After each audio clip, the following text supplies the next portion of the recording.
नमस्कार साथियों, मैं अनीता श्रीवास्तव आपका हार्दिक अभिनंदन करती हूँ। श्रीमद् वाल्मीकि रामायण में आज का प्रसंग है सीता का श्री राम से कहने के लिए पुनः संदेश देना तथा हनुमान जी का उन्हें आश्वासन दे उत्तर दिशा की ओर जाना। वायुपुत्र महात्मा हनुमान जी का वचन सुनकर देवकन्या के समान तेजस्विनी सीता ने अपने हित के विचार से इस प्रकार कहा। वानरवीर, तुमने मुझे बड़ा ही प्रिय संवाद सुनाया है।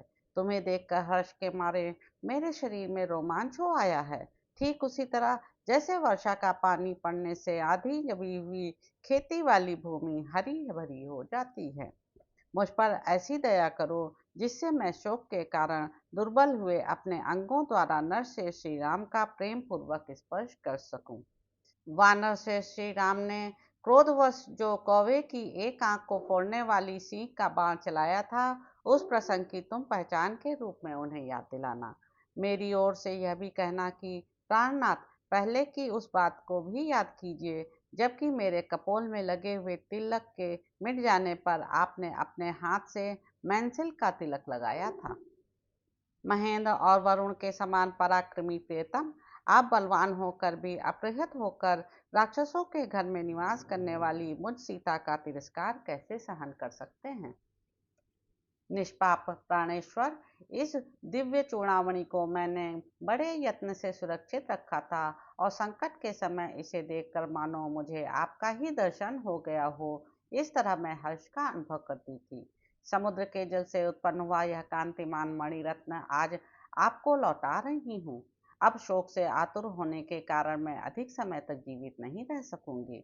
दुसह दुख, हृदय को छेदने वाली बातें और राक्षसियों के साथ निवास, यह सब कुछ मैं आपके लिए ही सह रही हूँ। राजकुमार शत्रुसूदन, मैं आपकी प्रतीक्षा में किसी तरह 1 मास तक जीवन धारण करूंगी। इसके बाद आपके बिना मैं जीवित नहीं रह सकूंगी। यह राक्षस राज रावण बड़ा क्रूर है, मेरे प्रति इसकी दृष्टि भी अच्छी नहीं है। अब यदि आपको भी विलंब करते सुन लूंगी तो मैं क्षण भर भी जीवित नहीं रह सकती। सीता जी के यह आंसू बहाते कहे हुए करुणाजनक वचन सुनकर महातेजस्वी पवन कुमार हनुमान जी बोले। देवी, मैं सत्य की शपथ खाकर कहता हूँ कि श्री रघुनाथ जी आपके शोक से ही सब कामों से विमुख हो रहे हैं। श्री राम के शोकातुर होने से लक्ष्मण भी बहुत दुखी रहते हैं। अब किसी तरह आपका दर्शन हो गया, इसलिए रोने धोने या शोक करने का अवसर नहीं रहा। भामिनी, आप इसी मुहूर्त में अपने सारे दुखों का अंत हुआ देखेंगी। वे दोनों भाई पुरुष सिंह राजकुमार श्री राम और लक्ष्मण सर्वत्र प्रशंसित वीर हैं। आपके दर्शन के लिए उत्साहित होकर वे लंकापुरी को भस्म कर डालेंगे। विशाल लोचने, राक्षस राज रावण को सम्रांगण में उसके बंधु बांधवों सहित मारकर वे दोनों रघुवंशी बंधु आपको अपनी पुरी में ले जाएंगे। सती साध्वी देवी, जिसे श्री रामचंद्र जी जान सकें और जो इनके हृदय में प्रेम एवं प्रसन्नता का संचार करने वाली हो, ऐसी कोई और पहचान आपके पास हो तो वह उनके लिए आप मुझे दें। तब सीता जी ने कहा, कपिश्रेष्ठ, मैंने तुम्हें उत्तम से उत्तम पहचान तो दे ही दी। वीर हनुमान, इसी आभूषण को यत्न पूर्वक देख लेने पर श्री राम के लिए तुम्हारी सारी बातें विश्वसनीय हो जाएंगी। उस श्रेष्ठ मणि को लेकर वानर शिरोमणि श्रीमान हनुमान देवी सीता को सिर झुकाकर प्रणाम करने के पश्चात वहां से जाने को उद्यत हुए। वानर युद्धपति महावेगशाली हनुमान को वहां से छलांग मारने के लिए उत्साहित हो बढ़ते देख जनक नंदनी सीता के मुख पर आंसुओं की धारा बहने लगी। वे दुखी हो अश्रुगदगद वाणी में बोली।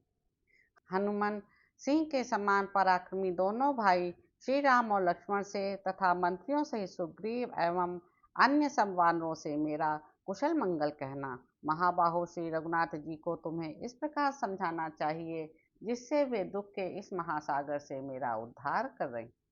वानरों के प्रमुख वीर, मेरा यह दुसह शोक वेग और इन राक्षसों की यह डांट डपट भी तुम श्री राम के समीप जाकर कहना।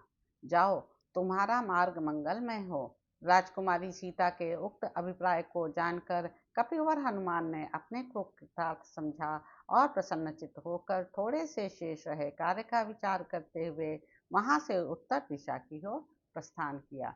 तो इस प्रकार साथियों सुंदरकांड में निहित 40वां सर्ग यहाँ पर समाप्त होता है। इसके अगले अंक में आप जानेंगे कि हनुमान जी के द्वारा वृंदावन का विध्वंस। तो अब आपसे अगले अंक में मुलाकात होगी। मेरे YouTube चैनल संवाद विद अनीता को लाइक करें, शेयर करें, सब्सक्राइब करें। धन्यवाद साथियों।